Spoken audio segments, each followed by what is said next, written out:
آہ جی ready ہیں.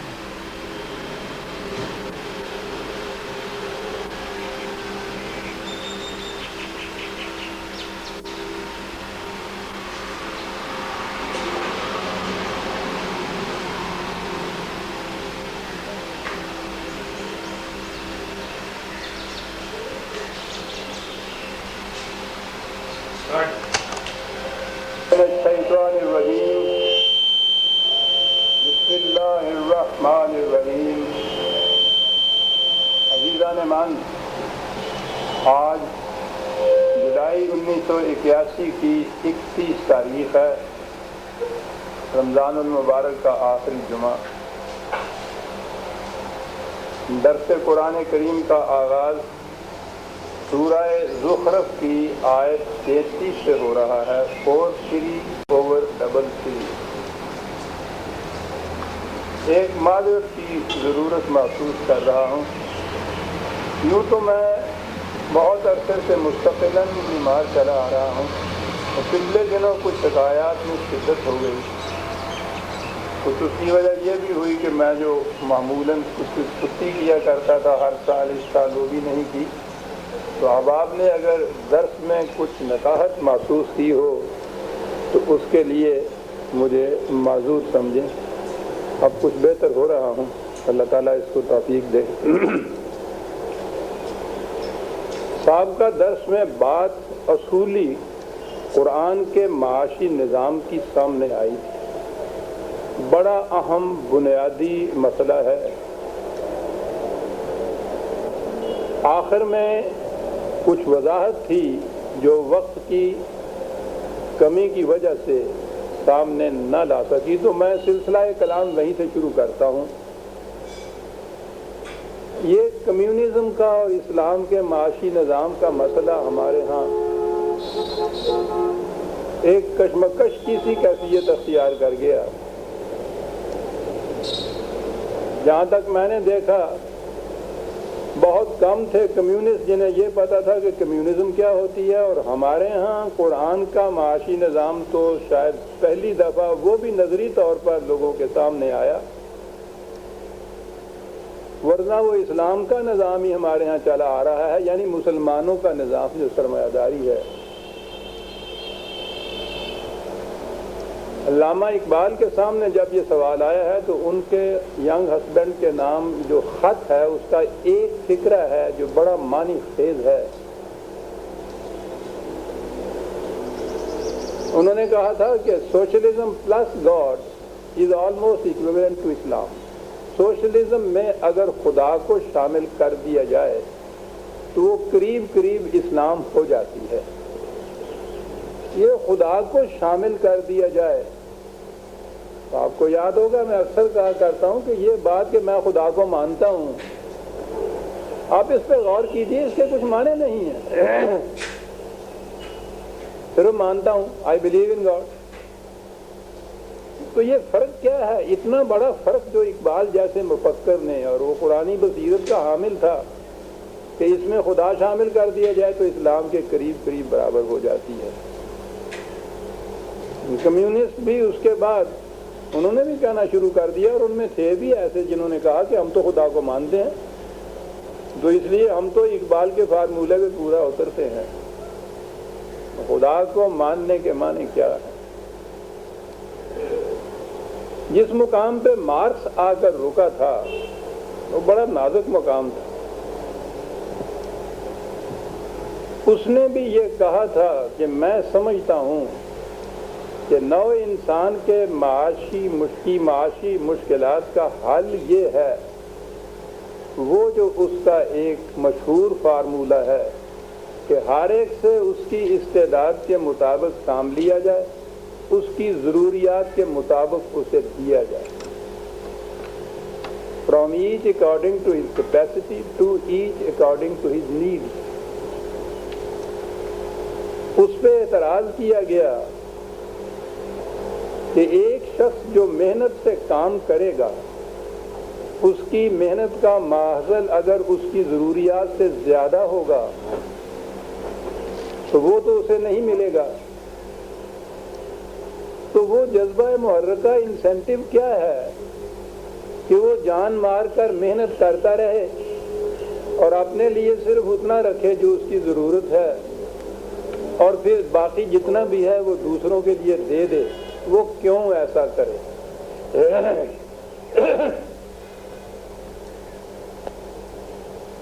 اس اعتبار سے میں دیکھتا ہوں کہ مارکس دیانتدار شخص تھا، اس نے کہا کہ حل تو یہی ہے جو میں کہہ رہا ہوں، لیکن یہ جو آپ پوچھتے ہیں کہ وہ جذبہ محرکہ کیا ہے، یہ میں نہیں بتا سکتا، میری سمجھ میں بات نہیں آ رہی۔ جب بھی کسی کی سمجھ میں یہ بات آئے گی وہ اسے عملاً رائج کر سکے گا جو میں آج نظری طور پہ کہہ رہا ہوں۔ اس لیے اس نے کہا کہ میں کمیونزم کو نافذ نہیں کر سکتا، میں نہ خود فریب ہوں نہ کسی کو فریب دینا چاہتا ہوں۔ لمبی کہانی ہے، اس کی اپنی پارٹی کے اندر اس کے اوپر بہت دے دے ہوئی اور بہت سے ممبر اس کو چھوڑ کے چلے گئے۔ اس نے کہا کچھ بھی ہو، بات یہ ہے وہ جذبہ محرکہ جو ہے وہ خدا پر ایمان پیدا کرتا ہے، اور بات پھر وہی آ گئی کہ خدا کو ماننا جو ہے وہ تو بات نہیں۔ خدا کا ماننا کیا ہے؟ لمبی چوڑی بات نہیں۔ پچھلے درس میں جو بات آئی تھی سامنے وہ ہے خدا کو ماننا۔ قرآن نے کہا یہ ہے کہ جتنے وسائل رزق ہیں جہاں سے یہ پیداوار ساری ہوتی ہے، یہ زمین، یہ بارش، یہ ہوائیں، یہ سورج،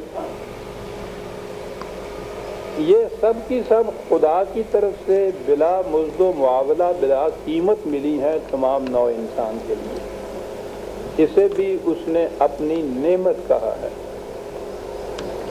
اور اس کے بعد کہا کہ انسانوں کے اندر جو صلاحیت ہوتی ہے اکتساب رزق کی، جسے اس نے کیپیسٹی کہا تھا، from each according to his capacity, اس کی صلاحیتوں کے مطابق کام دیا جائے۔ تو کام کرنے والے کے دل میں جو اعتراض پیدا ہوا تھا وہ یہی تھا کہ صلاحیتیں مجھ میں بہت زیادہ ہے، ان کی بنا پہ میں جو کام کرتا ہوں اس کا ماحصل میری ضرورتوں سے زیادہ ہے۔ دوسری چیز ہے انسان کی صلاحیتیں۔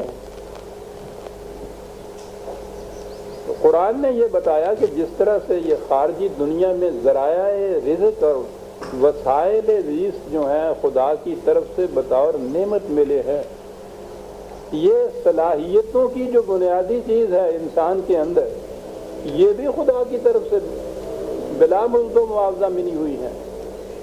زمین سے کچھ حاصل کرنے کے لیے تمہیں محنت کرنی پڑتی ہے، اسی طرح سے اپنی ان صلاحیتوں کو ڈیولپ کرنے کے لیے تمہیں محنت کرنی پڑتی ہے۔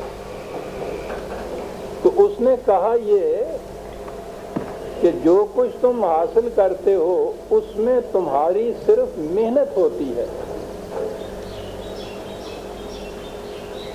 اور اصول یہ ہے کہ لیس للانسان الا ما سعی، انسان اپنی محنت کے ماحصل کا مستحق ہے۔ یہ باقی چیزیں جو ہیں، اب یہ دیکھیے دو ٹکڑے جہاں سے سمجھ میں بات آئے گی کہ وہ خدا کس طرح شامل ہوتا ہے بالشویزم میں یا کمیونزم کے اندر۔ اصول تو وہی ہے جو اس نے بتایا تھا، ہر ایک اپنی استعداد کے مطابق کام کرے اور اسی کی ضروریات زندگی پوری ہوتی رہے نظام کی طرف سے۔ جذبہ محرکہ وہ کیا ہوگا جسے کہا خدا پر ایمان؟ وہ ایمان کیا ہے؟ ایمان یہ ہے جو پچھلی دفعہ بھی میں نے یہ پیش کی تھی، یہ آیت 16/53، وَمَا بِكُم مِّن نِّعْمَةٍ فَمِنَ اللَّهِ، یہ ہے ایمان خدا پر، کہ جتنی چیزیں اس معاشی نظام میں بطور نعمت کے خدا کی طرف سے ملی ہیں، یہ وسائل اور ذرائع رزق اور میری صلاحیتیں، ان میں سے کوئی چیز میری اپنی نہیں ہے، یہ سب خدا کی طرف سے ملی ہوئی ہیں۔ میں تو صرف محنت کرتا ہوں، محنت میری ہے اس میں۔ یہ جو ایمان ہے کہ ان میں سے کوئی چیز میری نہیں ہے، یہ نعمت ہے خدا کی جو ملی ہوئی ہے مجھے، یہ ایمان وہ جذبہ محرکہ پیدا کرتا ہے عزیزان من، کہ وہ زیادہ سے زیادہ محنت کرتا ہے اور اس کے بعد صرف اپنی ضرورت کے لیے اپنے پاس رکھتا ہے۔ اب یہ بھی نہیں ہے کہ اس کو مار مار کے اس سے کام لیا جاتا ہے۔ جب یہ جذبہ محرکہ نہ ملا وہاں تو مارکس نے تو یہ کہہ دیا کہ میں کمیونزم کو انٹروڈیوس نہیں کر سکتا۔ بعد میں لینن وغیرہ نے جو انٹروڈیوس کیا تو انہوں نے کہا کہ کمیونزم کو تو ہم بھی نہیں نافذ کر سکتے، ہم سوشلزم کو نافذ کریں گے۔ اور سوشلزم میں بھی یہ کیفیت پیدا ہوئی ان کی کہ کام کرنے کے لیے کسی کو جذبہ محرکہ نہیں ملتا تھا، وہ ڈنڈے کے زور پہ کام لینا شروع کیا۔ ڈنڈے کے زور پہ تو کوئی اپنا جی لگا کر محنت نہیں کرتا تھا۔ یہ جو ناکامی ہوئی ہے روس کو بھی اور اس کے بعد چین کو بھی، وہ اسی لیے ہے کہ جذبہ محرکہ نہیں تھا۔ جذبہ محرکہ یہ اور وہاں اس لیے نہیں تھا کہ وہ تو سرے سے خدا ہی کے قائل نہیں تھے، اور جو خدا کے قائل ہیں یہ مغرب کی قوتیں، وہ اتنی ہی قائل ہیں جتنی ہم لوگ قائل ہیں کہ میں خدا کو مانتا ہوں، میں مانتا ہوں۔ یہ فرق کیا پڑا؟ ایک سرمایہ دار ملک جو ہے وہ کہتا ہے امریکہ اور انگلستان ہم خدا کو مانتے ہیں، وہ روس کہتا ہے ہم نہیں مانتے ہیں۔ ان دونوں میں فرق کیا ہے؟ فرق فریب دہی کا ہے۔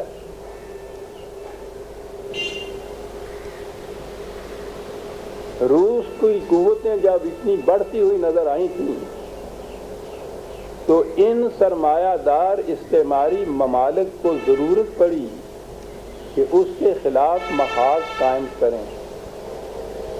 ان کو خطرہ لاحق ہوا کہ کہیں مسلمانوں کے ممالک وہ اس کے ساتھ نہ مل جائیں، تو پھر تو اس بڑی قوت کا مقابلہ دنیا کی کوئی مملکت بھی نہیں کر سکتی تھی۔ اس کے لیے ایک آواز اٹھی، بہت بڑی سازش تھی، وقت ہو تو میں آپ کو تفصیل سے بتاؤں۔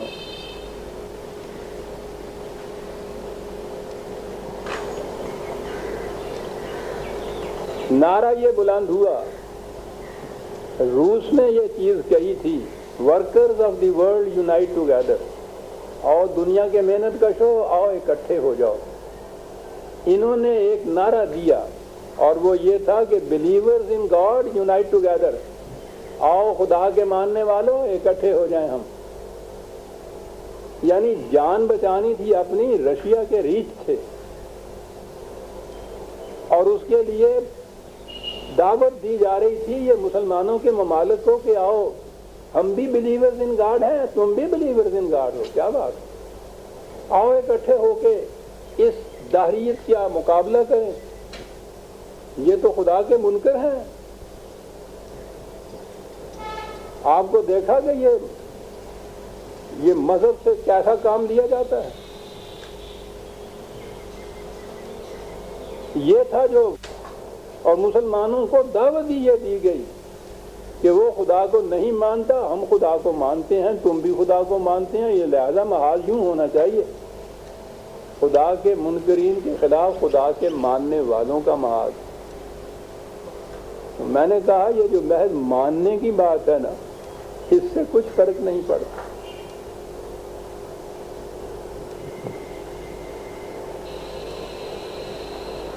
ابھی وہ ہے، خدا نے جو اقدار اور اصول زندگی کے دیے ہیں ان پر یقین رکھنا اور اس کے مطابق پھر زندگی اس نہج کے اندر ڈھالنا، یہ ہے خدا پر ایمان۔ اور زیر نظر جو ہمارے ہاں مسئلہ ہے اس میں یہ کہ جو چیزیں بطور نعمت خدا کی طرف سے ملی ہیں وہ میری ملکیت نہیں ہیں، ان پہ میرا کوئی حق ہی نہیں ہے۔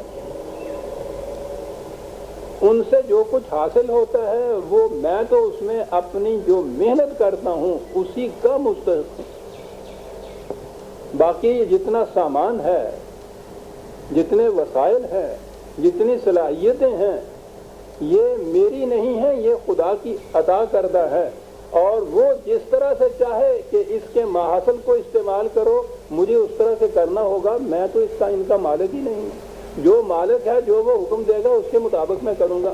اور حکم اس نے اسی صورت میں سورہ نحل کی بات میں کر رہا تھا، 16/53، اور یہ ہے 16/71، بڑی اہم آیت۔ لیکن وہ جو قرآن نے کہا ہے کہ یضل بہ کثیرا و یہدی بہ کثیرا، اسی قرآن سے صحیح راستہ ملتا ہے، اور اسی قرآن کو جب اپنے مقصد کے لیے استعمال کیا جائے تو گمراہی بھی اسی سے لیتے ہیں لوگ۔ پہلی گمراہی تو یہ لینا کہ رزق خدا نے اپنے ہاتھ میں رکھا ہوا، جسے چاہے غریب بنا دے، جسے چاہے امیر بنا دے، اعتراض ہی نہیں کر سکتے۔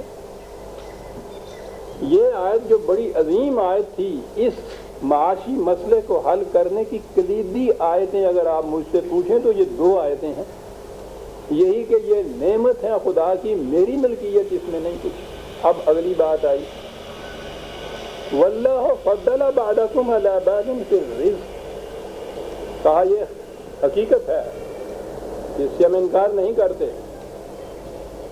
کہ اکتساب رزق کی صلاحیتوں میں فرق ہے۔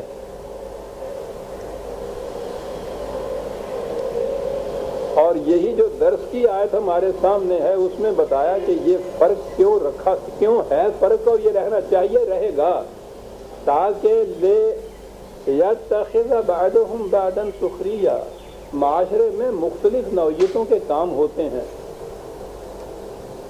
اس میں مختلف صلاحیتوں کی ضرورت ہوتی ہے، اس لیے اختلاف صلاحیت اس مقصد کے لیے ہے۔ اب اختلاف صلاحیت سے اکتساب رزق جو ہے، رزق کا کمانا اور پھر اس رزق کا، اس محنت کا ماحصل، وہ مختلف ہوتا ہے۔ ایک انجینئر گھنٹے بھر میں محض فکری طور پر جو چیز پیدا کرتا ہے، مزدور سارے دن میں وہ پیدا نہیں کرتا۔ یہی وہ چیز ہے جو سرمایہ داری کی بنیاد بنتی ہے۔ وہ کہتے ہیں کسی کو کیا حق حاصل ہے کہ وہ جو زیادہ پیدا کرنے والا ہے اس سے وہ چھین لیا جائے، وہ اس کا حق ہے، وہ اس کا مالک ہے۔ واللہ فضل بعضکم علی بعض فی الرزق، کہا یہ صحیح ہے، اکتساب رزق کی صلاحیتوں میں اختلاف ہے، اسی سے کاروبار حیات چلتا ہے۔ کہا کہ آگے بھول یا فریب یہاں پیدا ہوتا ہے، فَمَا الَّذِينَ فُضِّلُوا بِرَادِّ رِزْقِهِمْ عَلَى مَا مَلَكَتْ أَيْمَانُهُمْ فَهُمْ فِيهِ سَوَاءٌ، کہا اس کے بعد یہ کہ جن کو یہ صلاحیتیں زیادہ حاصل ہیں وہ کام کرتے ہیں، کچھ لوگ ان کے زیر سرکردگی کام کرتے ہیں، ان کے ماتحتی میں کام کرتے ہیں، ان کی صلاحیتیں ان سے کم ہوتی ہیں۔ اب ان دونوں کے اشتراک سے جو ماحصل ہوتا ہے اس میں سے یہ جو بڑی صلاحیتیں والے ہیں وہ اس نسبت سے زیادہ خود لے جاتے ہیں، وہ کہتے ہیں کہ یہ تو ہماری صلاحیتوں کا نتیجہ ہے، اور انہیں کم از کم اس میں سے دیتے ہیں کیونکہ ان کی صلاحیتیں کم ہیں۔ کہا یہی وہ بھول ہے کہ انہوں نے ان چیزوں کو جو نعمت خداوندی تھی وہ اس کو ذاتی ملکیت سمجھیا۔ 4 لفظوں میں بات کہہ گیا ہے قرآن، افا بے نعمت اللہ یجحدون، تو یہ خدا کی جو نعمتیں تھیں ان کے من جانب اللہ ہونے سے انکار کرتے ہیں، اور اسی چیز کے اوپر اصرار کر کے وہ یوں تقسیم کرتے ہیں۔ عزیزان من، اندازہ لگا لیجئے اتنا اہم مسئلہ جس نے دنیا بھر کے اکنامسٹ کو چکر میں ڈال رکھا ہے، آج دور کو سلجھا رہے ہیں اور سرا ملتا نہیں، نہ کمیونسٹ کو ملتا ہے سرا، نہ کیپیٹلسٹ کو ملتا ہے سرا۔ وہ بھی خود فریبی میں رہتا ہے، یہ بھی فریب دہی میں رہتا ہے۔ اور قرآن کے معاشی نظام کا نقطۂ ماسکہ یہ ہے کہ یہ جتنی چیزیں خدا کی طرف سے ملی ہوئی ہیں بطور نعمت کے ملی ہوئی ہے، تم ان کے مالک نہیں ہو سکتے۔ یوں کہیے کہ یہ تو کچھ استعمال کے لیے اوزار ہیں، آلات ہیں، ہتھیار ہیں، تم تو صرف ان کو چلاتے ہو، ان کو یوٹیلائز کرتے ہو، ان سے صرف کام لیتے ہو، اور اس کے بعد جو پیدا ہو جاتا ہے اس کے بعد مالک کیسے بن سکتے ہو؟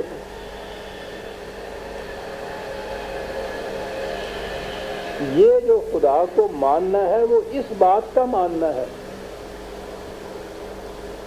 کہ یہ میری ملکیت کی چیزیں نہیں تھی جن سے یہ زیادہ پیدا ہو گیا ہے، یہ اس کی طرف سے تھی، مجھے تو ضرورت کے مطابق چاہیے، وہ مجھے مل گیا، اب یہ جو زائد ہے یہ میری ملکیت ہے ہی نہیں۔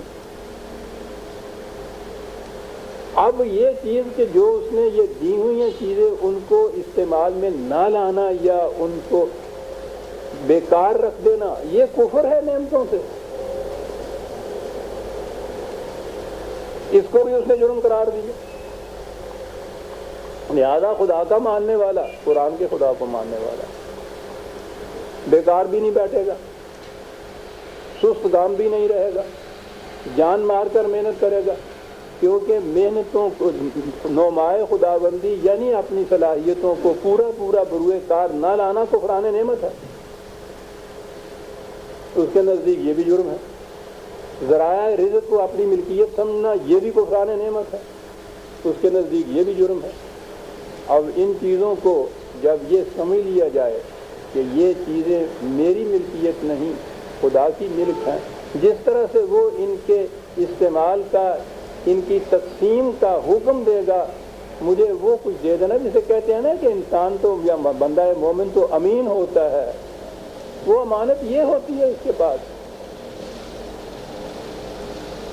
کہا اب اس کے بعد سیدھی سی بات ہے، یقدونہ کا ماذا ينفقون قل العفو 2/219، کہ یہ پوچھتے ہیں کہ یہ جو ہمارا محنتوں کا محصل، جو کچھ ہم نے یہ کیا ہے اس سے جو کچھ محصل ہوا ہے، اس میں سے ہم کتنا رکھ دیں، کتنا دوسروں کو دے دیں؟ تو کہا تمہاری اپنی ضرورت جن سے پورا ہوتی ہے بس تم اتنا رکھ لو، باقی اس سے فاضل جو ہے وہ ان کو دے دو جن کی ضرورتیں اپنی محنت سے پوری نہیں ہو رہی، یہ تمہارا ہے ہی نہیں، اور تم نے رکھنا کہے کے لیے ہے جب ضرورتیں پوری ہوں۔ یہ شرط ہو گئی عزیز عالمان، یہ اس معاشرے میں نافذ ہو سکے گا نظام جس معاشرے میں پہلی چیز یہ ہو کہ معاشرہ اس کی ضمانت لے، ذمہ داری لے کہ ہر فرد کی ضروریات زندگی وہ پوری کرے گا۔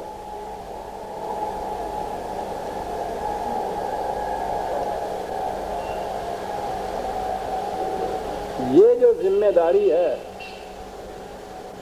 سرمایہ دارانہ نظام تو اس کو لیتا ہی نہیں ہے، وہ تو انفرادی نظام ہے، ہر فرد اپنی اپنی مصیبت جھیلے، یتیماً ذا مقربہ، اتنے معاشرے کے اندر رہتا ہوا بھی تنہا محسوس کرے اپنے آپ کو، جس کے سر پہ پڑی ہے وہ بھوگتے۔ انہوں نے کہا ہے کہ کوئی انٹرفیئر نہیں کر سکتا، کیپٹلزم کے نظام کی بنیاد اس پہ ہے کہ کوئی دوسرا انٹرفیئر نہیں کسی کے معاملے میں کر سکتا کہ وہ کتنا کماتا ہے کتنا رکھتا ہے۔ کمیونزم بھی یہ نہیں کر سکا، یہ ذمہ داری روس یا چین بھی نہیں لے سکا کہ ہر فرد کی ضروریات زندگی پوری کرے، وہ بھی ویجز دیتے ہیں، اجرت ہی دیتے ہیں، اس اجرت میں مزدور اور اس کے بال بچوں کا پیٹ بھرتا ہے یا نہیں، یہ نہ سوشلزم، کمیونزم تو ہے ہی نہیں دنیا میں اس وقت، نہ سوشلزم کے ہاں ہے نہ کیپٹلزم کے ہاں ہے، یہ قرآن کے ہاں ہے، وَمَا مِن دَابَّةٍ فِي الْأَرْضِ إِلَّا عَلَى اللَّهِ رِزْقُهَا۔ پہلے یہ ذمہ داری لے معاشرہ، پھر یہ نظام آگے چلے گا۔ یہ تھی وہ وضاحت جو ضروری تھی پچھلے درس میں۔ اب بات سمجھ میں آئی کہ وہ جو نعرہ بلند کیا گیا تھا believers in God unite together, پوچھنا تو ان سے یہ تھا، اور قرآن تو پہلے دن یہ پوچھتا ہے، وہ تو سارے اہل کتاب سے کہتا ہے کہ آؤ ایمان لاؤ، ان کا یہ ازیوم کر دینا کہ ہم بھی ایمان لائے ہوئے ہیں، تم بھی ایمان لائے ہوئے ہو، اکٹھے ہو جائیں، وہ تو ان کو دعوت دیتا ہے کہ ایمان لاؤ، اور انہی کو نہیں دعوت دیتا. یا ایھا الذین آمنوا آمنوا باللہ، اے مسلمانوں جو اپنے آپ کو سمجھتے ہو کہ ہم ایمان لائے ہیں، ایمان لاؤ خدا پر. وہ تو انہیں بھی ایمان لانے کو کہتا ہے، تو جو انہوں نے نعرہ بلند کیا نہ وہی خدا پہ ایمان لائے تھے، نہ جن سے کہہ جایا تھا وہی خدا پہ ایمان رکھتے تھے. ہم کب خدا پہ ایمان رکھتے ہیں؟ ایک فریب ہے اس لفظ کے اندر کہ ہم مانتے ہیں خدا کو، وہ نہیں مانتے خدا کو. اگلی بات قرآن نے کہا یہ اتنا جو اہمیت ہم دے رہے ہیں اس معاشی نظام کو، اس کیپیٹلسٹک سسٹم کو جو مٹانے کے لیے اتنا ہم زور دے رہے ہیں، مقصد اس سے کیا ہے؟ اگلی آیت آ گئی، اب 33ویں جہاں سے آج کا درس شروع ہوتا ہے.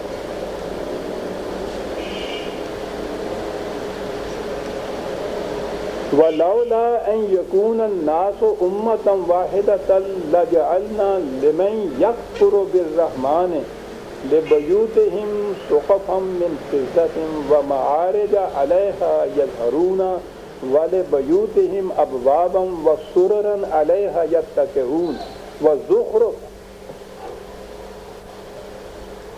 کہا کہ ہمارا مقصد مشیت کا پروگرام یہ ہے کہ تمام نوع انسان ایک عالمگیر برادری بن جائے.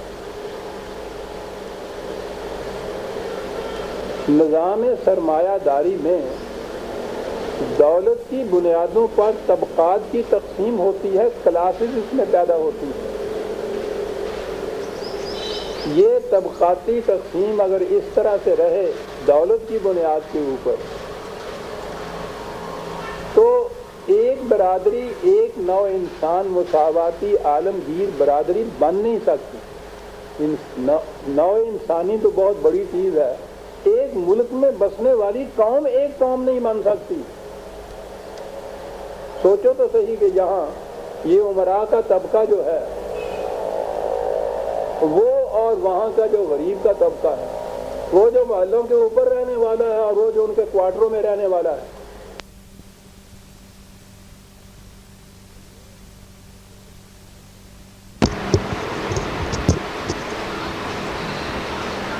کیا ان میں انسانی مساوات ہے؟ اصل یہ ہے کہ بدل کے بھیس زمانے میں پھر سے آتے ہیں. اگر یہ پیر ہے آدم، جواں ہے لات و منات، وہ پرانی ذاتیں اور گوتیں اور وہ کچھ قسم کی برادریاں بہت فخر سے کہتے ہیں آج کل ہم لوگ کہ دیکھیے صاحب وہ ساری ختم ہو رہی ہیں. ساری ختم نہیں ہو رہی ہیں، بھیس بدلا ہے انہوں نے، نئی برادریاں وجود میں آ رہی ہیں، نئی یونینز بن رہی ہیں، نئے حلقے بن رہے ہیں، نئے طبقات بن رہے ہیں. بات وہی ہے کہ نو انسان کو ایک امت واحدہ نہیں بننے دینا.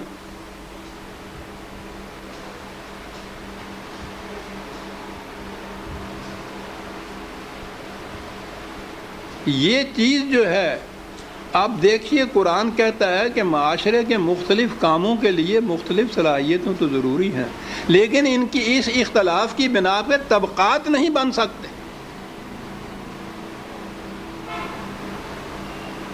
ایک گھر کی مثال لیجئے، گھر کے اندر بڑے چھوٹے بچے، درمیان میں مستورات، خاندان مختلف کام کر رہے ہوتے ہیں، اس کے باوجود ایک مساوات ہوتی ہے گھر کے اندر، ایک برادری یہ ہوتی ہے. قرآن ان نوع انسانی میں یہ شکل پیدا کرنا چاہتا ہے. گھر کی زندگی میں جو کمانے والا فرد ہے، سارا دن محنت کر کے کمائی کر کے آتا ہے، وہ یہ نہیں کہتا کہ جو کچھ میں لایا ہوں یہ تو میں نے کمائی کی ہے، میری محنت کا حاصل ہے، یہ تم کون ہوتے ہو، اس کے کچھ چاچے لگتے ہو تسی، ان کو کیوں دے دوں. بلکہ وہ جو سب سے پہلا نکمہ ہوتا ہے، دو دن کا بچہ، سب سے پہلے اس کا دودھ لایا جاتا ہے. ہر ایک سے اس کی استعداد کے مطابق کام، ضروریات کے مطابق تقسیم. قرآن کہتا ہے کہ اگر ہمارے مشیت میں یہ نہ ہوتا کہ نوع انسان کو ایک عالمگیر برادری ہم نے بنانا ہے، جس میں دولت کی بنیادوں پر کسی قسم کی تفریق اور اختلاف اور طبقاتی تمیز نہ ہو، اگر یہ ہماری مشیت میں نہ ہوتا تو یہ جو سرمایہ داری کے نظام کے عامل ہیں، کیفیت ان کی ہم یہ کر دیتے کہ ان کے گھروں کی چھتیں چاندی کی ہوتی، سیڑھیاں چاندی کی ہوتی، ان کے صوفے اور ان کے دروازے جو ہے وہ سونے کے ہوتے، نہایت چمک دمک ان کے اندر ہوتی، ایسا کھلی چھٹی ہم ان کو دے دیتے کہ وہ کرتے جائیں یہ سارا کچھ۔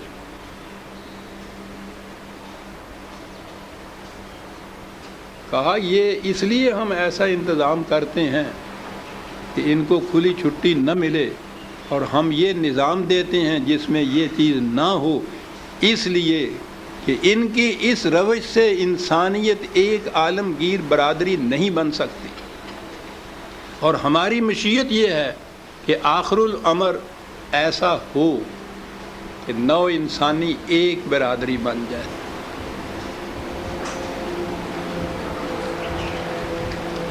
دنیا کے مفکر عزیزان من اس تلاش میں ہے،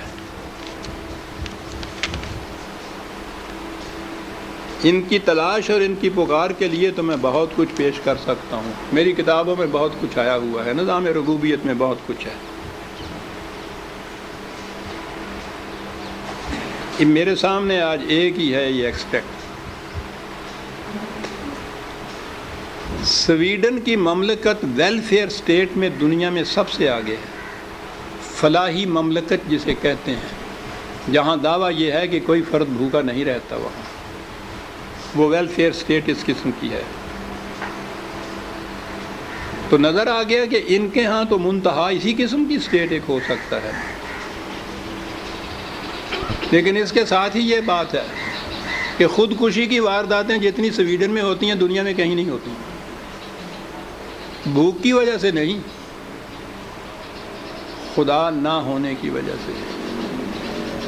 وہاں کا ایک بہت بڑا اکنامسٹ گنر میرڈل، جس کی دنیا بھر میں جس کی اکنامسٹ کے اوپر کتابیں شورا آفاق رکھتی ہیں،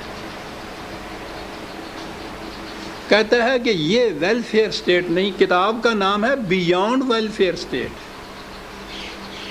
اس سے کام نہیں چلتا یہ جو بنا لی ہے فلاحی مملکت، اس سے آگے جا کے ایک چیز، ایک ایسی دنیا، اب میں یہ اس کا اقتباس پڑھ رہا ہوں، ایک ایسی دنیا جس میں سیاسی حدود اور قومی امتیاز اور طبقات نہ ہوں، ایسی دنیا جس میں تمام انسان جہاں جی چاہے آزادانہ رہیں، آزادانہ چلے پھریں اور اپنی مسرت کا سامان آزادانہ حاصل کر سکیں۔ سیاسی نقطہ نگاہ سے اس کا نتیجہ ایک عالمگیر واحد حکومت کا قیام ہوگا، انسانیت کے نقطہ نگاہ سے مساوات عظمی۔ جب تک دنیا کی یہ کیفیت ہو کہ آدھی دنیا امیر اور باقی آدھی غریب ہو، عالمگیر برادری قائم نہیں ہو سکتی۔ یہ لوگ کہہ رہے ہیں عالمگیر برادری کے لیے، یہ میں نے عرض کیا ہے عزیزان من کہ خود ہمارے سامنے ہی قرآن نہیں تو ہم ان کے سامنے قرآن کیا پیش کرتے، ورنہ اگر ان کے سامنے یہ پیش کیا جاتا، یہ 4 آیتیں پیش کر دی جاتی عزیزان من، مسئلہ حل ہو جاتا انسانیت کا۔ 1400 سال پیشتر اس نے کہا تھا کہ اس نظام سے، سرمایہ داری کے نظام سے جو طبقات پیدا ہوتے ہیں، عالمگیر برادری نہیں قائم ہو سکتی، خواہ ویلفیئر سٹیٹ ہی کیوں نہ تم قائم کرو۔ دنیا کی بہترین ویلفیئر سٹیٹ کا شورا آفاق اقتصادی مفکر یہ کہہ رہا ہے کہ جب تک امیر اور غریب کا طبقاتی امتیاز باقی ہیں، عالمگیر برادری قائم نہیں ہو سکتی۔ یہی تو قرآن کہہ رہا تھا۔ کہا کہ ایمان اس پہ رکھو کہ وَإِن كُلُّ ذَلِكَ لَمَّا مَتَاعُ الْحَيَاةِ الدُّنْيَا۔ قرآن کریم نے ان تمام چیزوں کو، دنیا کی ضرورتیں جتنی بھی ہیں زیست کے لیے، سامان جتنا بھی ہے دنیا کے اندر، ہر جگہ اسے متاع کہہ کر پکارا ہے۔ یہ بڑی عظیم حقیقت ہے، اس کے معنی ہے استعمال کی چیزیں، جمع کر کے رکھنے کی چیز نہیں۔ کنزیومرز گڈز جسے آپ کہتے ہیں، پراپرٹی نہیں۔ ہر جگہ قرآن نے اس کو متاع کہا ہے، یوٹیلیٹی ویلیو ہے اس کی، استعمال کی چیز ہے۔ استعمال سے زیادہ جمع رکھنے کی، خزینہ کرنے کی چیز نہیں ہے یہ، متاع الحیات الدنیا ہے، اتنا سمجھو صرف۔ کتنا زیادہ استعمال کر لے گا، یہ بکس بھر کے جو سگریٹوں کا رکھ لے گا، پی جائے گا ایک دن میں یہ سارا۔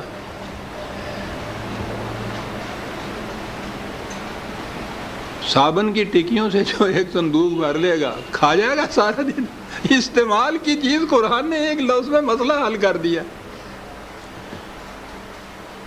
روٹیاں کتنی کھا جائے گا، کتنی کیا؟ یہ جو بڑے بڑے امیر ہیں وہ تو جسے پھلکے کا پردہ کہتے ہیں، میں نے وہ کھاتے ہوئے ان کو دیکھا، کروڑوں پتی ان کے ساتھ تعلقات تھے۔ آخری عمر میں نے دیکھا ان کی کیفیت یہ تھی کہ ہر وقت دماغ پہ سوال ہوتا تھا ان کے ہاں کہ بھائی وہ وہاں سے جو امپورٹ کیا تھا آ گیا ہے نا، دیکھو اکاؤنٹ بک میں درج ہو گیا ہے، مونگ کی دال کا اس کو شوربہ کہہ لیجیے، پانی جڑا ہوں، اس میں روٹی کی چپاتی کا جو پردہ ہوتا ہے نا پیچھے، وہ بھگو کے کھا رہے تھے، اور وہ ان کو بتا رہے تھے اکاؤنٹنٹ اپنے کو کہ وہ جو آ رہا تھا امپورٹ، وہ 50 لاکھ کا مال وہ آ چکا ہوا ہے، جمع مال ہوا عددہ۔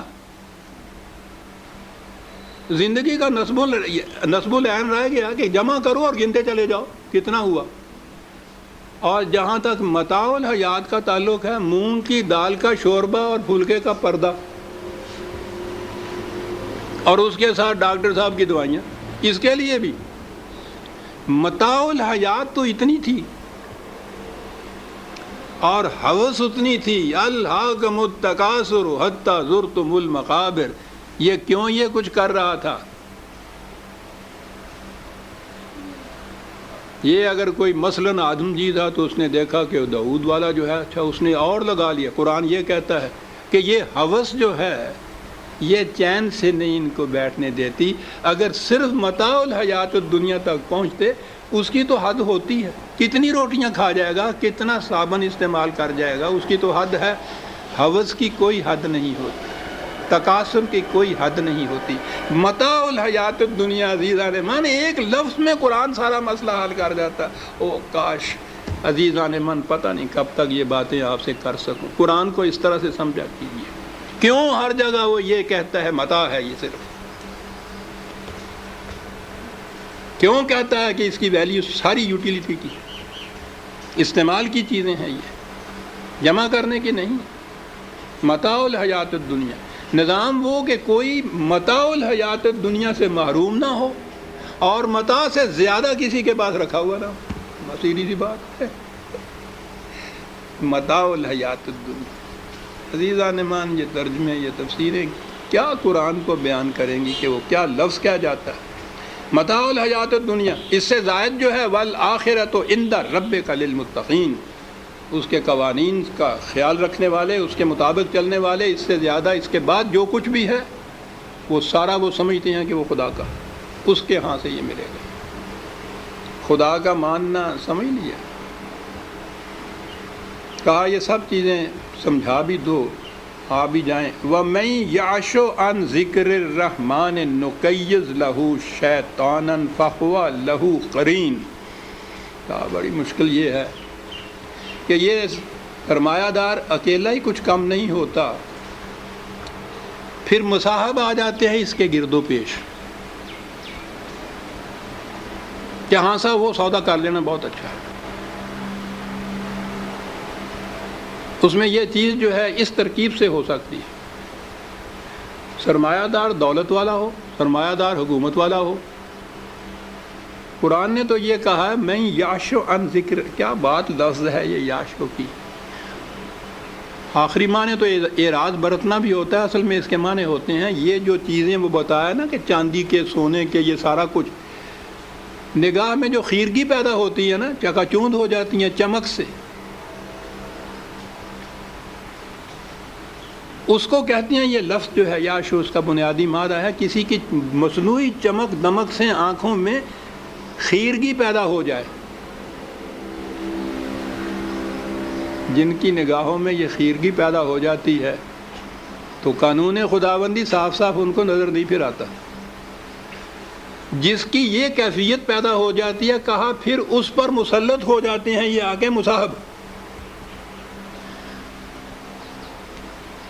یہ اگلی آیت کے اندر اسی کو شیطان کہا ہے. کئی آیتیں اور ہیں، یہ نہیں اسی میں تو ہے شیطان. بیچ میں سے نقطہ آ گیا، یہ جو ہے نا کہ شیطان گمراہ کر دیتا ہے انسان کو آگے. یہ انسان کا اپنا نفس خود بڑا مکار واقعہ ہوا ہے. یہ نہیں کہتا میں گمراہ ہو جاتا ہوں،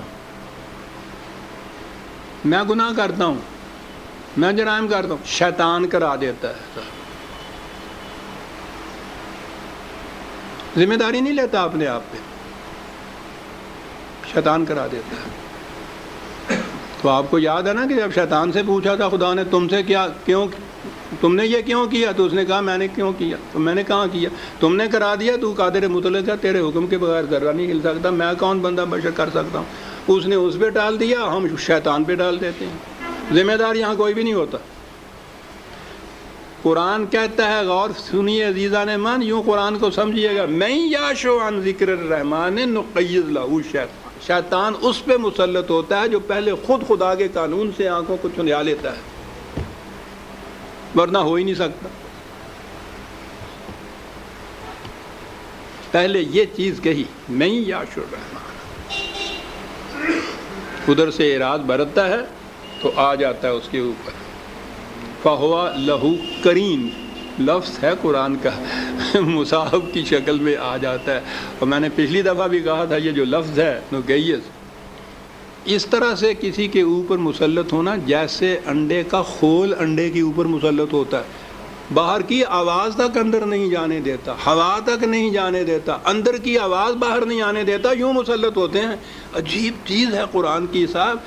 کبھی آپ نے دیکھا ہو مصاحب کیا کرتے ہیں تو پھر پتہ چلتا ہے یہ کیا کہہ گیا ہے.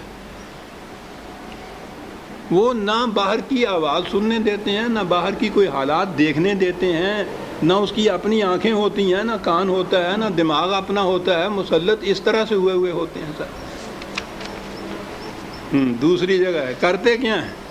فَزَيَّنَ لَهُمُ الشَّيْطَانُ أَعْمَالَهُمْ 16/63. وہ اس کی ہر بات کو جو کچھ وہ کرتا ہے بڑا مزین و حسین بنا کے اس کی نگاہوں میں سامنے اس کے پیش کیا. سبحان اللہ صاحب، کیا بات ہے آپ کا، خوب سوچی آپ نے، کیا کیا آپ. وہ حقیقت کو حقیقت کی طرح اس کے سامنے آنے ہی نہیں دیتے. وہ فیکٹس کو دیکھ ہی نہیں سکتا. پہلے اپنی آنکھیں جو دھیائی ہوئی ہوتی ہیں، وہ چاندی اور سونے کی جو چمک ہوتی ہے جھوٹے نگوں کی، وہ مینا کاری جسے اقبال نے کہا ہے، یہ صنائی مگر جھوٹے نگوں کی مینا کاری ہے. اور اس کے اوپر یہ مسلط ہوتے ہیں. فَزَيَّنَ لَهُمُ الشَّيْطَانُ، اس کی ہر بات کو مزین کر کے دکھا دیتے ہیں. وَإِنَّهُمْ لَيَصُدُّونَهُمْ عَنِ السَّبِيلِ وَيَحْسَبُونَ أَنَّهُمْ مُهْتَدُونَ. وہ انہیں صحیح راستے کی طرف آنے سے روکتے رہتے ہیں، رکاوٹیں پیدا کرتے رہتے ہیں کہ ادھر آ ہی نہ سمجھے، اور اسے مطمئن کر دیتے ہیں کہ آپ بالکل ٹھیک سچے راستے پہ چلے جا رہے ہیں. یہ بات جو ہے کہ وہ مطمئن ہوتا ہے کہ میں صحیح راستے پہ جا رہا ہوں، صحیح راستے پہ آنے نہیں دیتے اور اس کو مطمئن کر دیتے ہیں کہ وہ صحیح راہ راست پہ ہے. یہ کون کرتے ہیں؟ یہ مذہبی پیشوائیت ہے. نیکیوں کے کام ان کو وہ بتاتے رہتے ہیں کہ جس میں یہ چیز تو نہ آئے کہ یہ جو انبار دولت ہے، یہ شخصی حکومتیں ہیں، یہ ساری قانون خداوندی کے خلاف ہے. یہ نہیں، یہ نیکیوں کے کام پھر ان کے کرانے لگ جاتے ہیں اور کہتے ہیں کہ بھائی کیا بات ہے، بہت بڑی خدمت آپ اسلام کی کر رہے ہیں. صاحب اس کو الجھائے رکھتے ہیں اس کے اندر. پختہ تر کر دو مزاج خانقاہی میں اسے. کیا بات ہے. وَيَحْسَبُونَ أَنَّهُمْ مُهْتَدُونَ. وہ سچ مچ سمجھنے لگ جاتا ہے کہ میں بالکل صحیح راستے پہ جا رہا ہوں۔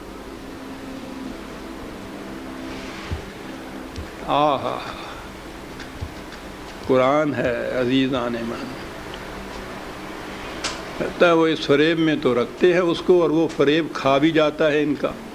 حتی اذا جاءنا قال یا لیت بینی و بینک بعد المشرقین فبئس القرین، کہتا ہے جب پھر وہ تباہی آتی ہے تو اس وقت وہ سر پیٹتا ہے تمہارا ستیہ ناش، بیڑا غرق، تم بھی ڈوبے مجھے بھی ڈبا دیا، ایک کاش میرا ان کا کبھی واسطہ ہی نہ پڑتا۔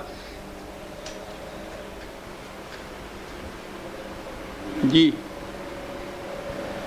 لیکن وَلَن يَنفَعُكُمُ الْيَوْمَ إِذ ظَّلَمْتُمْ أَنَّكُمْ فِي الْعَذَابِ مُشْتَرِكُونَ، کہا کہ آج یہ کچھ کہنا اور یہ اس قسم کی توبہ کچھ فائدہ نہیں دے سکتی۔ اِذ ظَّلَمْتُمْ، اپنے وقت میں تم نے اتنے ظلم کیے، آج یہ کچھ کہتے ہو، پھر ان کے سر دھرتے ہو کہ انہوں نے یہ کچھ کیا، وہ کہیں گے کہ ہم نے تو کچھ نہیں کیا، یہ خود ہی یہ کچھ کرتا تھا۔ کہا سوال ہی نہیں ہے، فی العذاب مشترکون، دونوں کے دونوں تم عذاب کے اندر، تباہی کے اندر ہو، اور وہ ہوتا ہی ہے سر، وہ تو مشترک ہوتے ہیں اس میں۔ ہاں یہ رسول، ان کی یہ حالت ہو گئی، خود قانون کی طرف سے اعراض برتا، مساحہ مسلط ہو گئے، فریب نفس میں مبتلا ہو رہے ہیں، آواز سے ہی سن نہیں سکتے، انڈے کا خول ان کے اوپر چڑھا ہوا، تو کہا اوا انت تسمع الصم، وہ ان بہروں کو تو سنا رہا ہے، او تہدی العمی، اندھوں کو تو صحیح راستہ دکھا رہا ہے۔ انہوں نے تو خود اپنے کانوں میں اس قسم کے ڈانٹ لگا دیے، آنکھوں پہ پردے ڈال رہی ہے۔ تو عزیزان من، میں آپ تو ایک طرف رہے، رسول کی آواز بھی وہ سن سکتا تھا جو اپنے کانوں کو کھلا رکھے، اس کی روشنی سے بھی مستنیر وہ ہو سکتا تھا جو اپنی آنکھوں کو کھلا رکھے۔ اتنا بڑا سورج کیا کر لے گا اگر تم آنکھیں بند کر لو گے تو؟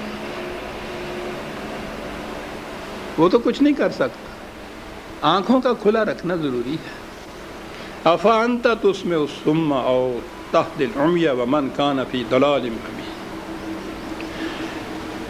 کہا یہ تو جو ان کو ہر بار یہ کہتا رہتا ہے کہ یہ بھی تباہی آئے گی، اس سے بھی تباہی آئے گی، اس سے باز آ جاؤ، یہ جو نصیحت کرنے والا ہے، کہا یہ پھر اب دعائیں مانگ رہے ہیں کہ یا اللہ یہ کسی طرح جلدی سے مربر آ جائے تو جان چھوٹے ہماری، صبح شام صبح شام اس نے تو یہ کچھ کہا۔ ان سے پوچھو فَإِمَّا نَذْهَبَنَّ بِكَ فَإِنَّ مِنْهُمْ مُنْتَقِمُونَ، کہا یہ جو کچھ تباہیاں ان پہ آنی ہیں، یہ نہیں ہے کہ یہ تو ان کو کہتا رہتا ہے یہاں بیٹھا ہے تو تیری وجہ سے آئیں گی، یہ تو ان کے اپنے ظلم کی وجہ سے آنی ہے، تو ہو یا نہ ہو، ان سے کہو کہ میرے مرنے سے تم نجات نہیں پا جاؤ گے۔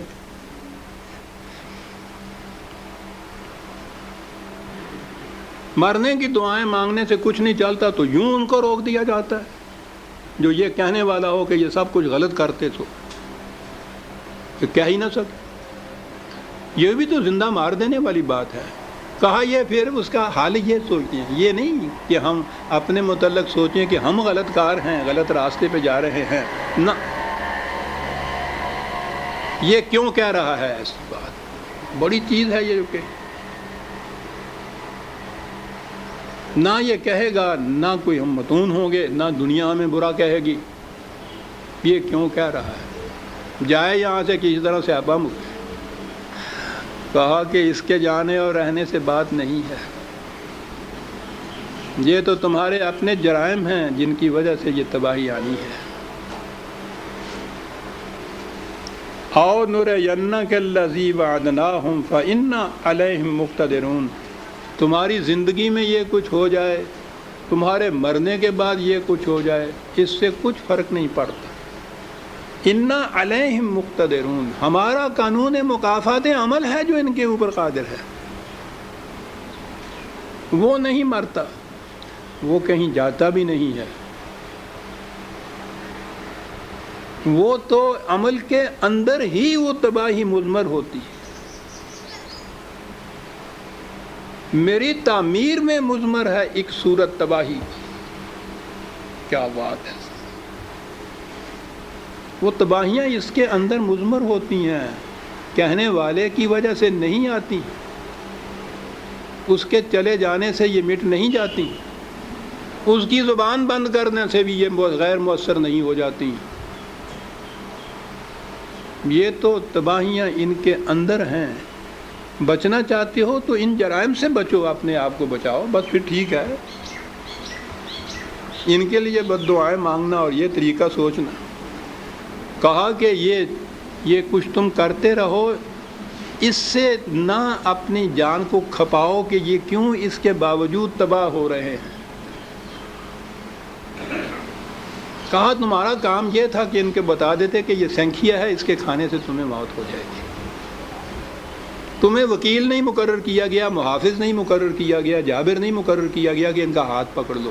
ہم انسان کے اختیار و ارادے کو سلب نہیں کرنا چاہتے. یہ الگ بات ہے کہ زندگی ہو یا ہلاکت ہو، اللہ بینہ آئے گی، دلائل و برہان کی روح سے آئے گی، وہ ان کو سمجھاتے جاؤ تمہارا کام اتنا ہے. یہ سمجھنے سوچنے کے باوجود اگر وہ سینکیا پھانک لیتا ہے تو یقیناً ہے ہلاکت اور موت تو یقینی ہے. بس تیرا کام اتنا ہے رسول، اس سے زیادہ اپنی جان کو نہ بھلاؤ. فَاسْتَمْسِكْ بِالَّذِي أُوحِيَ إِلَيْكَ إِنَّكَ عَلَىٰ صِرَاطٍ مُسْتَقِيمٍ. تم خود اس وحی کے ساتھ متمسک رہو، اور جب وحی کے ساتھ متمسک رہو گے تو تم خدا کی بتائی ہوئی سیدھی راہ کے اوپر چلتے جاؤ گے. تمہاری ذمہ داری اتنی ہے. حضور سے کہا گیا ہے کہ تمہاری ذمہ داری یہ نہیں ہے کہ ان کو راستے پہ چلاؤ بھی، ذمہ داری یہ ہے کہ بتا دو کہ راستہ صحیح کون سا ہے. اس لیے تم وحی کے ساتھ متمسک رہو، اور یہی صراط مستقیم ہے. کہا ان لوگوں کی بات تمہیں بتائیں، بڑا عمدہ یہ چیز ہے. اِنَّهُ لَذِكْرٌ لَكَ وَلِقَوْمِكَ. یہ جو کہا ہے کہ وحی کے ساتھ متمسک رہو، یہ وحی کیا ہے؟ اس کے ساتھ تمسک جو ہے، اس کے ساتھ وابستگی جو ہے، یہ کیا کرے گی؟ ایک لفظ ہے، ذکر کا لفظ. اب ترجمہ میں یہ ذکر آئے اور ذکر ہمارے سامنے ہو جو ہوتا ہے. اب یا تو لوگوں کو محلوں میں داڑ پیڑ ساؤنڈ نہیں دیندی، یا یہ ذکر نہیں رات میں ساؤنڈ دیندی.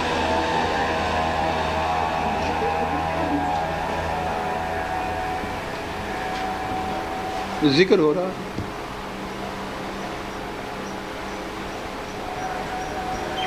سینکڑوں دل کے مریض، ہارٹ کے مریض ان ذکر کے مارے ہوئے ہوتے ہیں. تو پوچھو نہیں کہ یہ آپ کا یہ بندہ ہے ناچیز سخت جان کتنا تھا جو بچ گیا. بچ کہاں گیا؟ آج تک وہ ساری چیزیں اس کی جو سانپ کی لکیریں چلی جا رہی ہیں، جو ابھی میں نے کہا ہے نا کہ مستقل بیمار رہتا ہوں. یہی ذکر تھے جن کے مارے ہوئے. ذکر کا ترجمہ یہ ہو گیا، ذکر یہ کیا اور کر لیا. قرآن کہا ہے کہ یہ تیرے لیے اور تیری قوم کے لیے ذکر کا موجب ہے. سوچو تو صحیح کیا بات ہوئی. ذکر کے معنی ہیں شرف اور عزت اور تکریم اور ربت اور بلندی اور سربلندی. کہا یہ جو کچھ تو ان سے پیش کر رہا ہے، تمہیں کہا ہے کہ اس کے ساتھ تمسک رکھو، تمہارے لیے بھی لے قوم اور اس تمہاری قوم کے لیے بھی شرف اور عزت کی باعث ہے یہ جو کچھ ہم پیش کر رہے ہیں. اور دوسری جگہ بڑی عمدہ انداز میں بات کی ہے. 23/71 23/71 کیا بات ہے.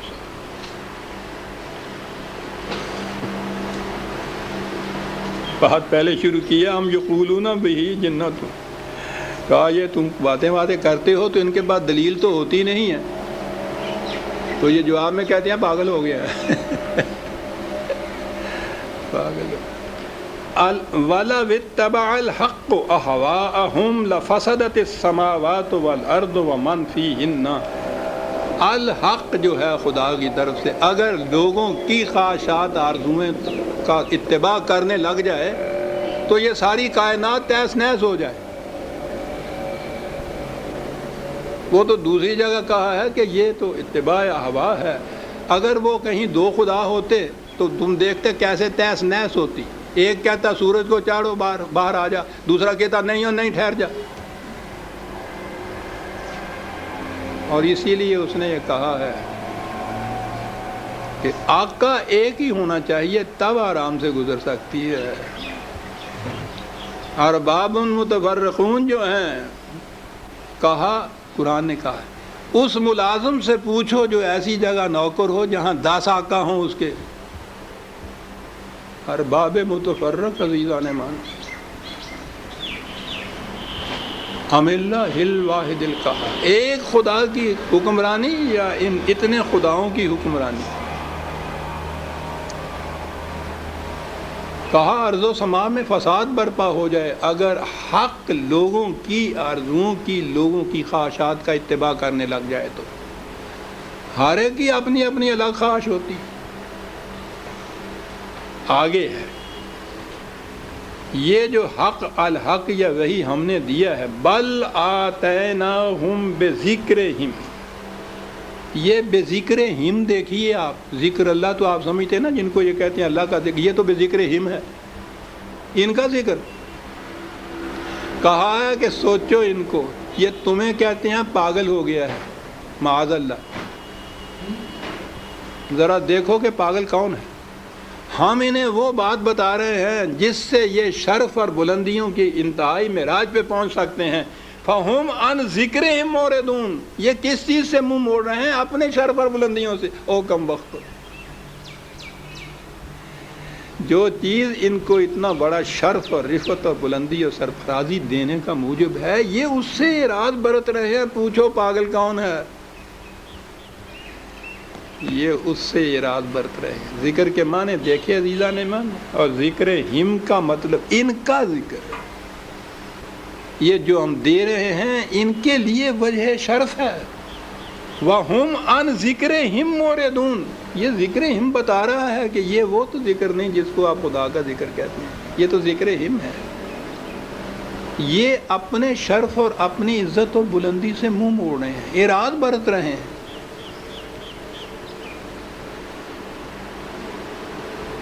دوسری جگہ بات بیچ میں سے آ گئی صاحب کہ ہم کیا چاہتے ہیں اور یہ اس کے مقابلے میں کیا چاہتے ہیں اور کیا کرتے ہیں۔ بڑی خوبصورت آیت ہے صاحب۔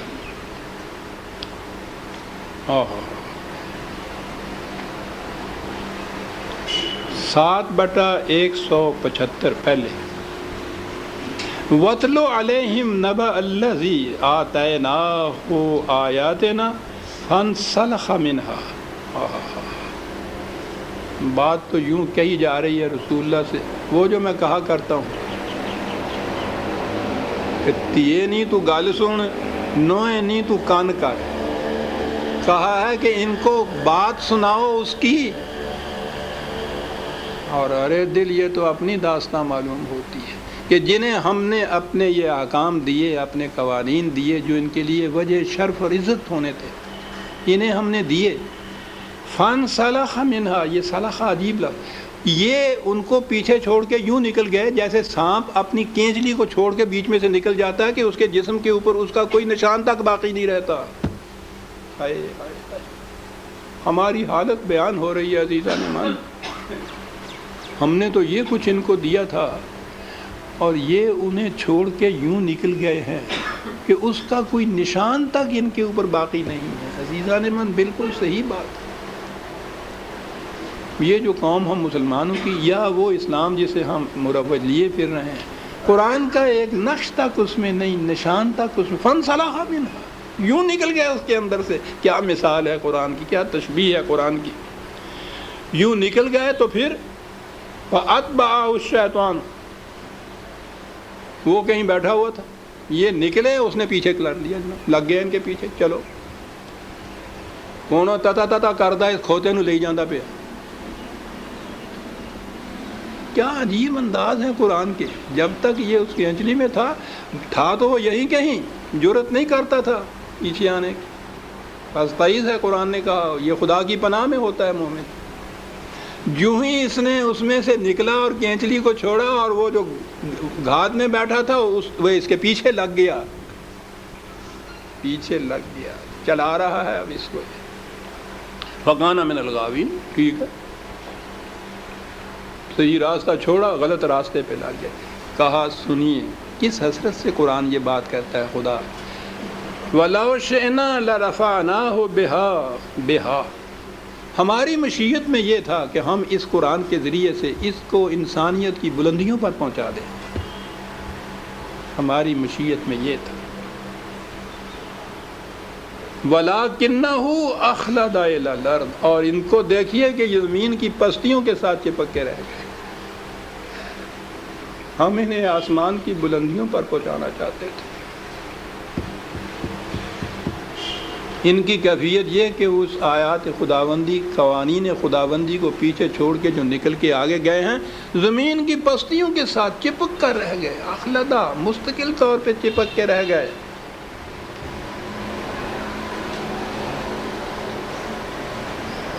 یہ کیا ہے زمین کی پستیوں کے ساتھ چپکنا؟ وہ قرآن تھا, اس کا اتباع تھا. وَاتَّبَعَ هَوَاهُ, اپنے ہی جذبات, اپنے ہی خواہشات کے اتباع شروع کر دیا. اور جب انسان اپنی خواہشات کا اتباع کرے, قرآن نے کہا ہے کہ پھر اس کا پیٹ نہیں بھرتا.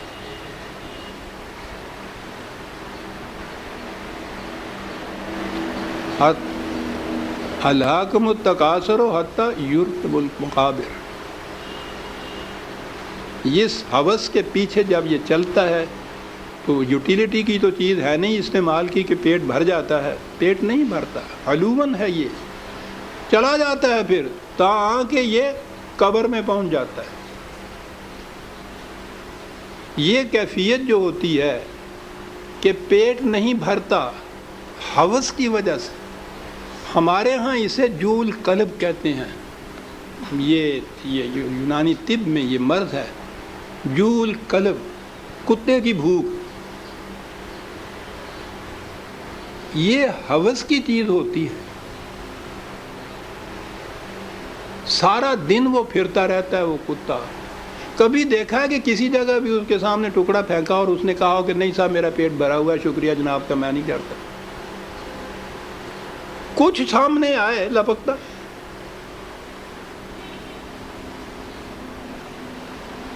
ہمارے ہاں اس کو ہلکایا ہوا کہندے نے. یہ ہوتی ہے کیفیت جول قلب کی کہ ضرورت کے لیے نہیں, ایک ہوس کے لیے. فَمَثَلُهُ كَمَثَلِ الْكَلْبِ, انسانیت کے درجے سے نیچے اتر کر کتے کے درجے پہ آ جاتا ہے. زیادہ میں کیا کہنا چاہتا ہوں. إِنَّهُ لَذِكْرٌ لَكَ وَلِقَوْمِكَ,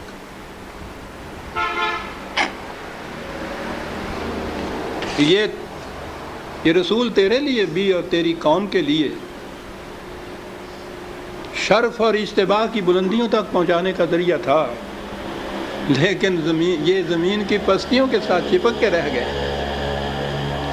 وَسَوْفَ تُسْأَلُونَ, ان سے کہو کہ یہ نہیں کہ جس طرح سے تمہارا جی چاہے کرتے رہو, کوئی پوچھنے والا ہی نہیں. پوچھا جائے گا تم سے کہ یہ بات بتا دی گئی تھی کہ نہیں. اور یہ تو قرآن نے ہر جگہ کہا ہے کہ جب تک ہم پہلے وارننگ نہ دے دیں, یہ بتا نہ دیں کہ یہ سینکھیا ہے, مصری نہیں ہے, چینی نہیں ہے, اس وقت تک ہم ہلاک نہیں کرتے. تمام انبیاء کے متعلق یہ کہا کہ بھیجا ہی ان کو اس لیے جاتا تھا. وَاسْأَلْ مَنْ أَرْسَلْنَا مِنْ قَبْلِكَ مِنْ رُسُلِنَا, تم سے پہلے جو رسول ہم نے بھیجے تھے, انداز یہ ہے کہ تو ذرا ان سے پوچھ. یہ انداز کہنے کا ایک ہوتا ہے, بڑا خوبصورت ہوتا ہے.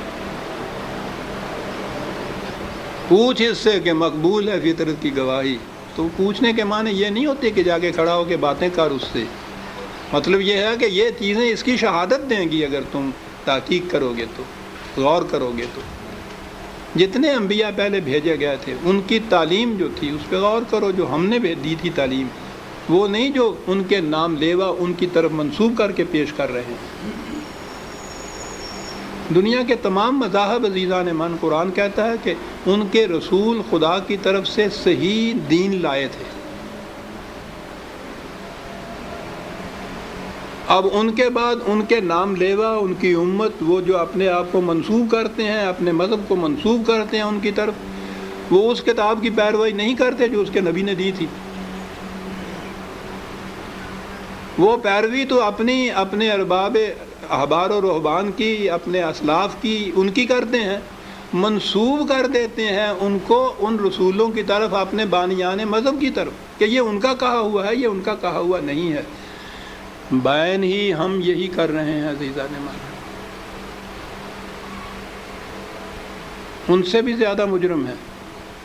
ان کے پاس تو وہ اصل کتاب ہے نہیں جو ان کے رسول نے دی تھی، اس لیے وہ اس حد تک تو ان کی معذرت قابل قبول ہو سکتی ہے کہ ہمارے پاس تو کتاب تھی نہیں، ہمیں یہی بتایا گیا تھا کہ یہ کہا تھا انہوں نے، رام چندر جی نے، مہاتما بدھ نے، حضرت عیسیٰ علیہ السلام نے، حضرت موسیٰ علیہ السلام نے، تو ہم اس کو مان رہے ہیں. ہمارے پاس کوئی چیز تھی نہیں جس پہ ہم پرکھ کے دیکھتے. ہمارے لیے تو دوہرا عذاب ہے عزیزان من، وہ کتاب عظیم موجود ہے.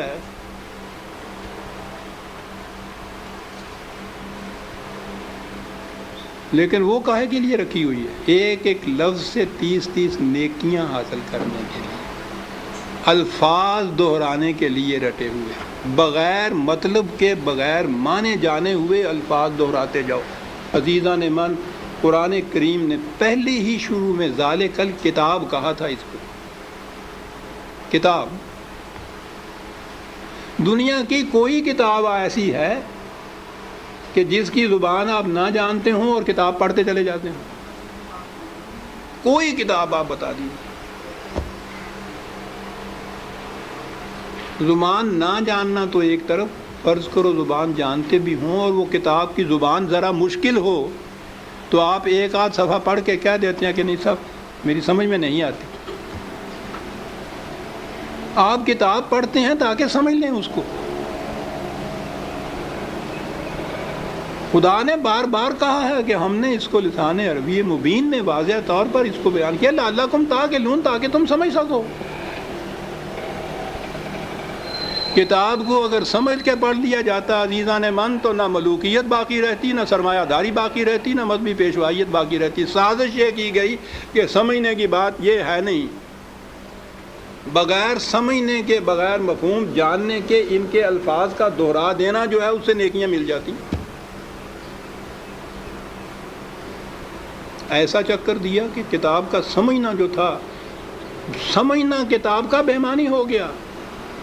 بغیر سمجھے ہوئے اس کے الفاظ کا دہرا دینا عین مقصود یہ رہ گیا.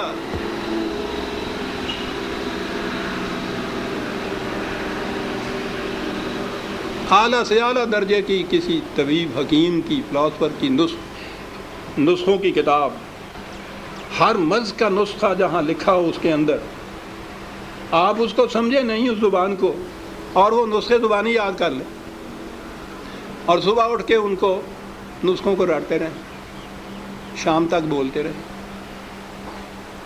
کچھ پتہ نہ ہو آپ کو کہ سونف کسے کہتے ہیں، ترنجبین کیا ہوتی ہے، اور پڑھتے چلیں. کیا مرض کی شفا مل جائے گی اس طرح سے؟ اس کتاب کا مقصد پورا ہو جائے گا؟ میں نے کہا ہے ابھی کہ ہے کوئی دنیا میں اور کتاب جس کے ساتھ یہ کچھ آپ کرتے ہوں؟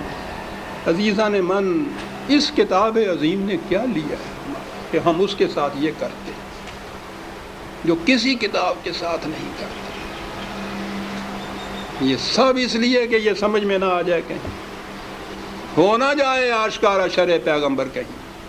یہ آج ہی کی سازش نہیں ہے، شروع سے چلی آ رہی ہے. یہ لگا دو اس لائن کے اوپر کہ دہراتے جاؤ اس کو. بغیر سمجھے. نہ وہ آگے جو امام کھڑا ہوتا ہے حافظ اس کو پتہ ہوتا ہے میں کیا لفظ دہرا رہا ہوں، نہ یہ سننے والوں کو پتہ ہوتا ہے کہ یہ الفاظ کیا معنی رکھتے ہیں.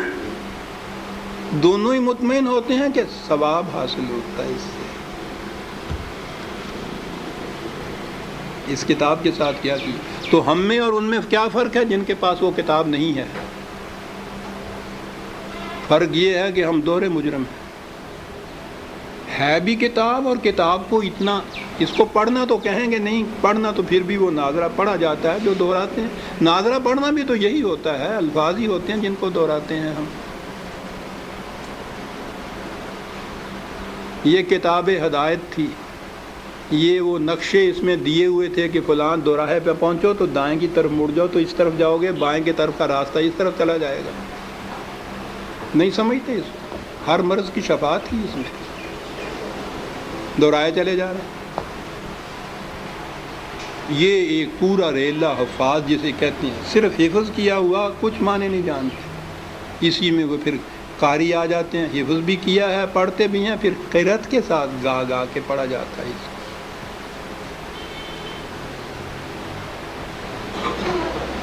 قانون کی کتاب گا کے پڑھنے کی.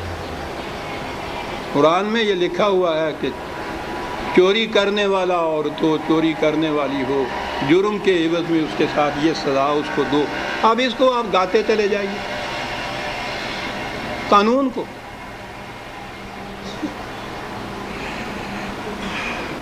وَاسْأَلْ مَنْ أَرْسَلْنَا مِنْ قَبْلِكَ مِنْ رُسُلِنَا أَجَعَلْنَا مِنْ دُونِ الرَّحْمَنِ آلِهَةً يُعْبَدُونَ. پوچھو کہیں بھی ہم نے یہ کہا تھا کہ اس قادر مطلق کی حکمرانی کے سوا کسی اور کی حکمرانی قبول کرو؟ کسی سے ہم نے کہا تھا ایسا؟ سب سے نہ پوچھو.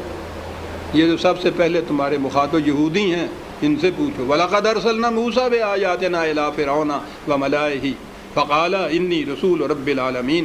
ان سے پوچھو سب سے پہلے. کیا یہ اپنے ہاں یہ پاتے نہیں ہیں کہ حضرت موسیٰ علیہ السلام آئے؟ کس کی طرف بھیجا تھا؟ فرعون کی طرف. کیا جرم تھا اس کا؟ یذبحون ابناءہم ویستحیون نساءہم. قوم میں جتنے صلاحیتوں والے ایسے لوگ تھے جو سرکردہ ہو سکتے تھے ان کو کلپ کر کے چھوڑ دیتا تھا، ابھرنے نہیں دیتا تھا. وہ اس قسم کے افراد کے جن میں زنانہ صفتیں ہوتی تھی ان کو مقرر بنایا کرتا تھا. اور آگے قرآن نے لکھا ہے کہ ان میں وہ پارٹیاں بنایا کرتا تھا. کبھی ایک پارٹی کو اوپر چڑھا دیتا تھا، کبھی دوسری کو اوپر چڑھا دیتا تھا. یہ جرائم ہیں اس کے. کرتا کس طرح سے تھا وہ ابھی آتی ہے بات. موسیٰ علیہ السلام نے کہا کہ میں رسول ہوں، یہیں سے لفظ آ جاتا ہے رب العالمین کی طرف سے. اس نے کہا تھا کہ انا ربکم الاعلی. رزق کے سارے سرچشمے اور وسائل اپنے ہاتھ میں لے لیتا ہے مستبد حکمران، اور پھر کہتا ہے کہ ہمارے ہاتھ میں یہ، ہم تمہارے ان داتا ہیں، ہم تمہیں رزق دیتے ہیں. دیکھیے یہاں لفظی قرآن نے کہا کہ جا کے حضرت موسیٰ نے کہا تھا کہ میں اس کی طرف سے آیا ہوں جو تمام عالم کو رزق دینے والا ہے. نفی یہاں اس کی اس دعوے کی ہے. فلما جاءہم بآیاتنا اذا ہم منہا یضحکون. وہ آیا یہ کہنے کے لیے انہوں نے تمسخر اڑایا، کہنے لگا ملاحظہ فرماؤ کیا بات کر رہا. وَمَا نُرِيهِم مِّنْ آيَةٍ إِلَّا هِيَ أَكْبَرُ مِنْ أُخْتِهَا وَأَخَذْنَاهُمْ بِالْعَذَابِ لَعَلَّهُمْ يَرْجِعُونَ. کہتا ہمارا انداز کیونکہ مولد کا وقفہ دینے کا ہے. یہ غلط روش، غلط نظام جو ہے، ان کی جو خرابیاں ہیں، پہلی بار ایسا نہیں ہوتا کہ وہ اس قوم کو بالکل تباہ کر دے.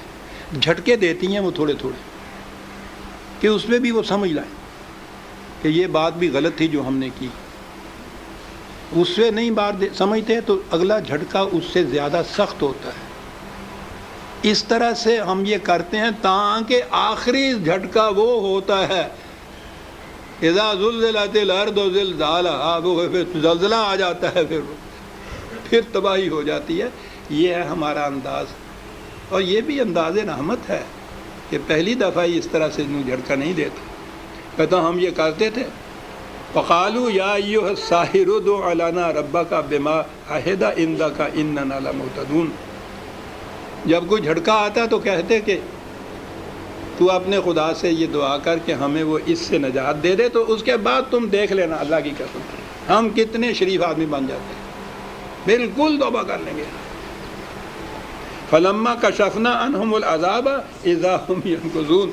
تو جب وہ مصیبت ٹل جاتی پھر ویسے کہ ویسے ہی ہو جاتی. اس لیے کہ وہ دل سے نہیں مانی ہوئی بات تھی، غلط کار ہے. وہ تو ایک مصیبت آئی ہوئی تھی، اس کو ٹالنے کے لیے ٹھیک ہے دعائیں بھی مانگتے ہیں، نبی سے بھی کہہ دیا کہ ہمارے لیے تم یہ کچھ کر دو، دل سے نہیں مانا ہوا ہوتا. اور سنیے اب اس نے کیا کیا، معاف رکھیے گا یہی 2 شکایتیں ہیں میری.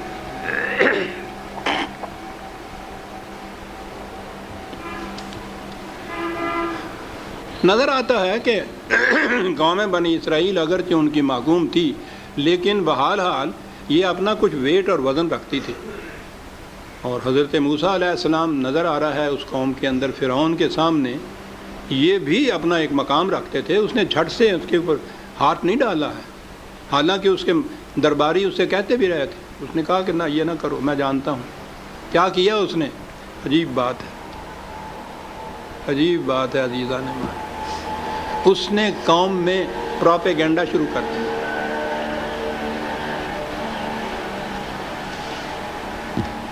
ہر حکومت یہ کرتی ہے.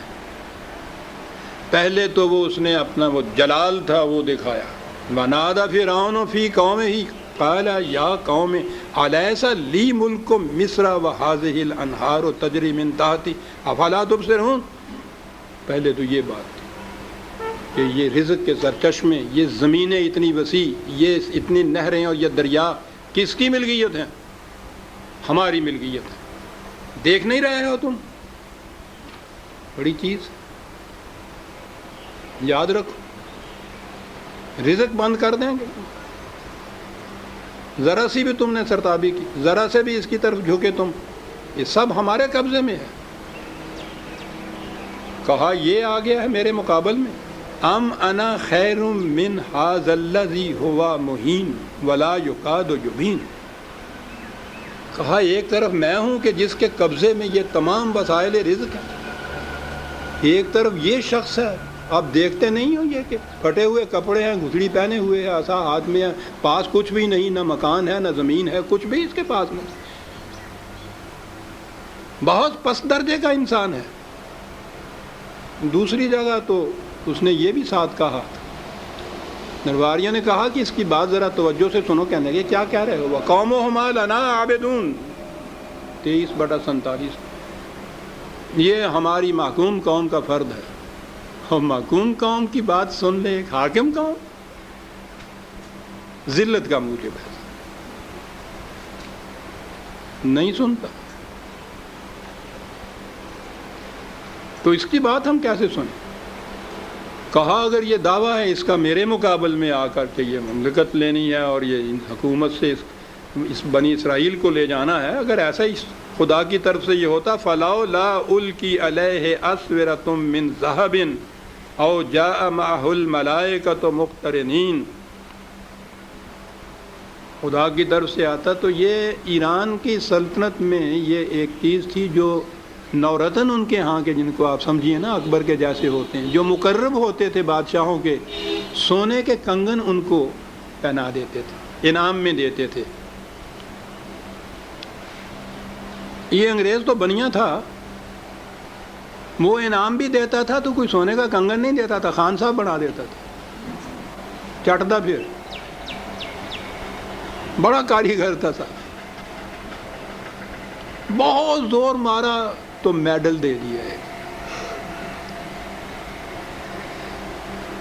وہ تھے سونے کے کنگن ان کا. تو یہ جو اساورہ جن کو کہتے ہیں نا، پھر وہ آگے بات آئے گی جنہوں نے سازش کی ہے آپ کے خلاف، یہ اساورہ تھے وہاں کے نورتن انٹلیکچوئل بڑے بڑے لوگ. کہا اگر یہ واقعی اس قسم کا خدا کی طرف سے آتا اور یہ اس کی طرف سے صاحب اقتدار ہوتا، اس کے پاس وہ کنگن ہونا چاہیے تھا جو سلطنت کی طرف سے ملتا ہے.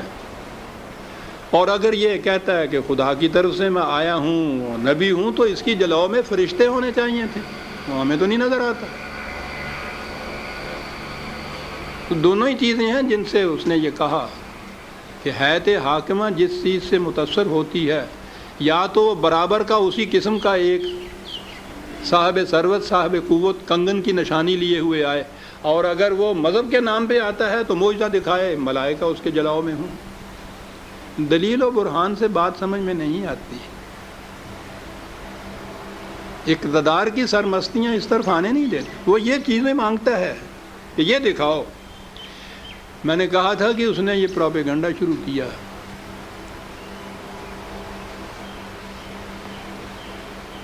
بڑے زور شور سے کیا۔ دوسری جگہ قرآن نے بتایا ہوا کہ اس نے تمام شہروں کے اندر اس قسم کے ہرکارے بھیج دیے، جاؤ ایک طرف یہ کہو کہ اس کے خلاف کرو گے تو روٹی بند کر دے گا، تم جانتے ہو اس کی ملکیت۔ دوسری طرف کہا کہ یہ جو آ کے تمہارے ہاں آیا ہے اس کی حیثیت کیا ہے، ذرا سنو تو صحیح۔ کہا ہر جگہ ہرکارے بھیج دیے۔ اس زمانے میں یہ ابلاغ کے ذرائع جو تھے وہ تو ایسے تھے نہیں، وہ ہرکارے ہی ہوتے تھے۔ خوب ہمارے اپنے بچپن کے زمانے میں بھی یہ لاؤڈ سپیکر یا نہیں، یہ ریڈیو یا یہ ٹی وی اور یہ چیزیں نہیں ہوتی تھی۔ ہم نے اپنے بچپن کے اندر دیکھا ہے وہ ڈونڈی پٹنے والا میونسپل کمیٹی کی طرف سے یا تحصیل کی طرف سے ہوتا تھا، کوئی بات حکومت کی کہنی ہوتی تھی تو وہ ڈونڈی پہ آ کے تو شہر میں کہتا پھرتا تھا۔ اتنا ہی ذریعہ ہوتا تھا اس زمانے میں پروپیگنڈے کا۔ عجیب چیز سی اس زمانے میں، سمجھ میں نہیں آتی تھی، اب ہنسی آتی ہے۔ وہ تھا ایک بڈھا سا وہاں انہوں نے رکھا ہوا، وہ ایسے کرتا تھا۔ تو پرانے زمانے کا وہ جو ڈونڈی کا فکرہ تھا رٹا ہوا تھا، وہ کہا کہتا تھا کہ حکم کمپنی بہادر دا، یعنی وہ کمپنی بہادر جڑی سی وہ 50 برے ہوئے تر گئی ہوئی تھی۔ یہ انگریزوں کی پہلی جو حکومت یہاں تھی وہ کمپنی تھی نا ان کی، ایک اس نے حکومت یہاں قائم کی تھی۔ اندازہ لگائیے ہماری ذلت اور پستی کی انتہا کہ یہ چند دکاندار آگے ہم سے چھین کے لے گئے اتنی بڑی سلطنت۔ حکم کمپنی بہادر دا، اور کمپنی باغ تو آپ کو اب بھی یاد ہوگا کہیں، یہ کمپنی وہ ہوتی تھی۔ تو بہرحال وہ ڈونڈی اس طرح سے پھرتا تھا، بہت کم پروپیگنڈا ہوتا تھا نا۔ اور صاحب اب جو یہ آلات ابلاغ آپ کے ہاں آئے ہیں، یہ جس طرح سے یہ آنکھوں کی بیماری آئی ہے نا، یعنی ضروری نہیں ہے کہ وہ کہیں، ایک تو ہوتی ہے انفیکشن ہوتی ہے کسی کی کوئی چیز لگ جائے، ایک قرآن نے کہا تھا شر مستطیر، اڑ کر لگنے والا شر، یہ اڑ کر لگنے والے شر ہیں۔ آج کا پروپیگنڈا تو اڑ کے لگنے والا ہے، کہیں جا ہی نہیں سکتا آدمی، اس سے بات ہی نہیں سکتا، اس سے کہیں کسی جگہ نہیں۔ گھر کے اندر کونے کھدرے میں بیٹھ جاؤ، وہاں بھی بیٹھا ہوا ٹی وی لگا ہوا، گدے والا چلا جا رہا ہے تو ٹرانسسٹر اس کے پاس ہے، یہ وہ گڈے والا چلا جا رہا ہے وہ بھی ساتھ اس کے بجتا چلا جا رہا ہے، وہاں چلو کہیں چلے جاؤ آپ کے پیچھے یہ شیطان کی آواز لگی ہوئی ہے۔ وہ جو اس نے کہا تھا نا اس کی تعاقب میں پھر یہ لگ جاتا ہے، آپ کے تعاقب میں یہ ایسا لگا ہوا ہوتا ہے کہیں بھی آپ کو پناہ نہیں اس کے ملتی۔ اور اثر اس کا اتنا ہوتا ہے، نفسیاتی اثر اس پروپیگنڈے کا،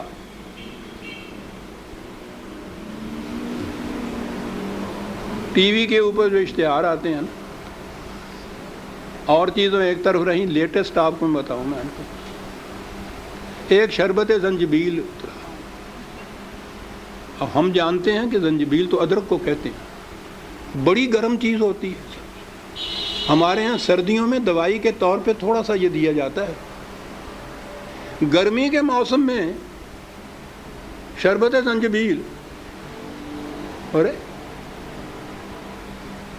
اب وہ جو صبح شام اس کے اوپر یہ کچھ ہونا شروع ہوا، ہم نے دیکھا ہماری بیٹی کے گھر میں میز پہ رکھا ہوا شربت زنجبیل۔ ارے بیٹی یہ کیسے آپ نے منگا دی؟ میں نے کہا بابا جان انہوں نے اتنا کچھ اس کے متعلق کہا، وہ ہم نے کہا کہ دیکھیں تو صحیح۔ میں نے کہا پھر کہنے لیں گے وہ پہلی دفعہ ہی پیا ہے، یہ تو گلا پکڑ کے بیٹھ گیا ہمارا۔ میں نے کہا تو بیٹی اب پھر کیا؟ کہنے لگی پراؤنیاں نوں پلا دے گے.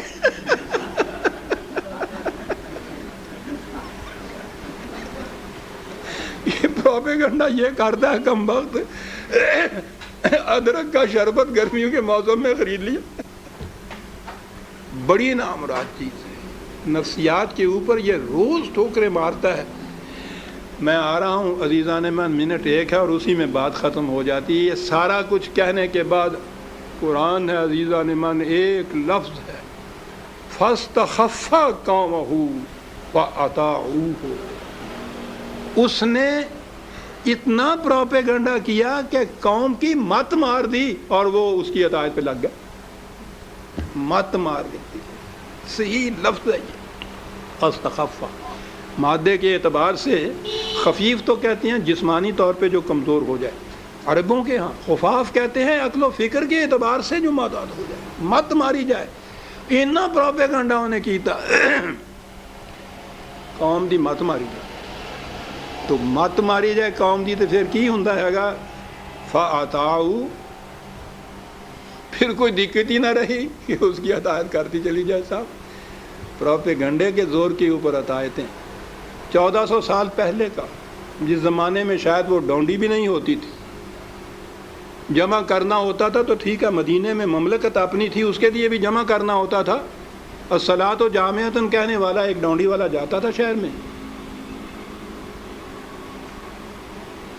اس دور کی بات قرآن بتا رہا ہے کہ ایسا پروپیگنڈا کیا جائے فرعون جیسا مستبد کہ قوم خود بخود اطاعت کرنے لگ جائے اس کی. ہاں اس نے یہ ٹیکنیک برتی تھی. لیکن اگلی بات وہ بڑی عجیب کہتا ہے 2 منٹ شیخ صاحب. کہا یہ ٹھیک ہے اس نے یہ سارا کچھ کیا تھا لیکن اس کی اپنی کاریگری سے یہ نہیں ہو سکتا تھا. انہم کانوا قوما فاسقین. وہ قوم ہی یہ چاہتی تھی کہ عذاب ہو جائے. کوئی پروپیگنڈا کامیاب نہیں ہو سکتا اگر قوم وہ نہ چاہتی ہو تو. جس طرح پیر ماندیاں نو کھاندا ہے نا، اسی طرح سے یہ پروپیگنڈا بھی ان کے اوپر اثر کرتا ہے جو خود ہی اندر سے نہیں چلنا چاہتے قانون خدا بندی کے اوپر. اونگتے کو ٹھیلتے کا بہانہ ہو جاتا ہے. فَلَمَّا آسَفُونَا انتَقَمْنَا مِنْهُمْ فَأَغْرَقْنَاهُمْ أَجْمَعِينَ فَجَعَلْنَاهُمْ سَلَفًا وَمَثَلًا لِلْآخِرِينَ. انتہا جب ہو گئی تو اب دیکھو کہ وہ کس طرح سے غرقاب ہوئے اور اس کے بعد ان کی کہانیاں باقی رہ گئیں آنے والوں کے لیے تاکہ وہ وجہ عبرت بنے ان کے لیے. سورہ الزخرف کی آیت 56 پہ ہم آ گئے عزیزان من. 57 سے آئندہ لیں گے.